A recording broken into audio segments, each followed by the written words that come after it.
News now देखने वाले सभी दर्शकों का स्वागत है। जम्मू कश्मीर और लद्दाख में 2019 के बाद अगर कोई चुनाव होते हैं वो कारगिल हिल डेवलपमेंट काउंसिल के चुनाव होते हैं और ऐसे में जब परिणाम भी सामने आते हैं तो नेशनल कॉन्फ्रेंस और कांग्रेस की दोस्ती जो है वो साफ दिखती है। जी हां, भारतीय जनता पार्टी को दूर रखने के लिए नेशनल कॉन्फ्रेंस और कांग्रेस ने अलायंस का फैसला किया और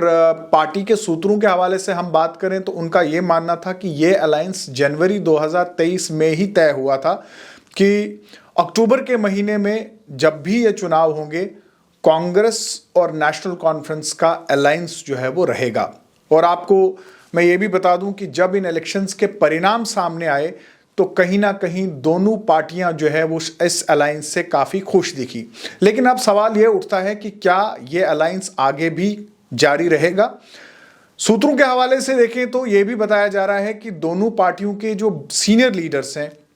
उन्होंने परिणामों को डिस्कस किया है और अगर हम परिणामों के रिजल्ट पे अगर हम देखें तो 26 में से 22 सीटें जो है वो अलायंस ने हासिल की और वो 9 सीटें जिन पे भारतीय जनता पार्टी का दबदबा था उसमें जो अलायंस नेशनल कॉन्फ्रेंस और कांग्रेस का हुआ 9 सीटों में से 8 सीटें जो है वो अलायंस के हक में गई। तो कुल मिलाकर देखा जाए कोशिश ये की गई कि भारतीय जनता पार्टी की डोमिनेंस जिन सीटों पर है वहां पे अलायंस करके भारतीय जनता पार्टी को जो है वो दूर रखा जाए और जहां मेजॉरिटी के लिए सिर्फ 16 सीटों की जरूरत थी वहीं नेशनल कॉन्फ्रेंस और कांग्रेस ने कुल मिलाकर 22 सीटें जो है वो जीती। और ऐसे में सवाल ये उठता है कि अब जम्मू कश्मीर में जब भी चुनाव होंगे चाहे वो असेंबली के इलेक्शंस हो, पार्लियामेंट इलेक्शंस हो या फिर लोकल बॉडी इलेक्शंस हो, तो क्या नेशनल कॉन्फ्रेंस और कांग्रेस की दोस्ती ऐसे ही दिखेगी? ये तो आने वाला वक्त ही बताएगा। लेकिन Bharatiya Janata party national conference और कांग्रेस की इस दोस्ती को लेकर चिंतित जरूर होगी क्योंकि दोनों पार्टियों का फॉर्मूला जो है कहीं ना कहीं कामयाब हुआ है और जिस रिजल्ट की तलाश में ये दोनों जमातें थी वो रिजल्ट जो है हासिल भी हुआ है। इसके अलावा मैं आपको ये भी बता दूं कि नेशनल कॉन्फ्रेंस की सीनियर लीडरशिप और इसके अलावा कांग्रेस के सीनियर लीडर्स ने जमकर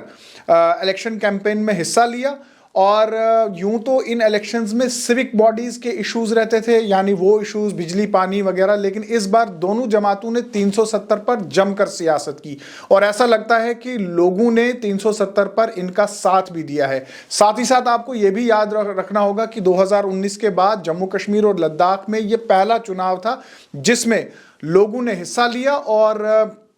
परिणाम पे नजर मारें तो परिणाम नेशनल कॉन्फ्रेंस और कांग्रेस के हक में आए। वहीं भारतीय जनता पार्टी ये जरूर देखना चाहेगी कि आखिर कोताहियां कहां रही, गलतियां कहां रही और जहां इन पार्टियों के अलायंस से रिजल्ट जो है वो इनके हक में आए वहीं भारतीय जनता पार्टी ये भी कोशिश करेगी कि इन पार्टियों को ज्यादा नजदीक जो है वो आने नहीं दिया जाए। लेकिन अब सवाल ये उठता है कि जम्मू कश्मीर में अगले चुनाव कब होंगे। लेकिन मैं आपको ये भी बता दूं कि साल 2024 में लेह हिल डेवलपमेंट काउंसिल के इलेक्शंस भी होंगे और वहां पे भी नेशनल कॉन्फ्रेंस और कांग्रेस जो है वो अलायंस की फिराक में है और अगर ये दोनों जमातें लेह में भी अलायंस करती हैं तो देखना ये होगा कि क्या लेह के लोग भी नेशनल कॉन्फ्रेंस और कांग्रेस का समर्थन करते हैं। लेकिन वहीं लेह में भारतीय जनता पार्टी का भी डंका अच्छा बजता है। आप देखते रहिए न्यूज़ नाउ।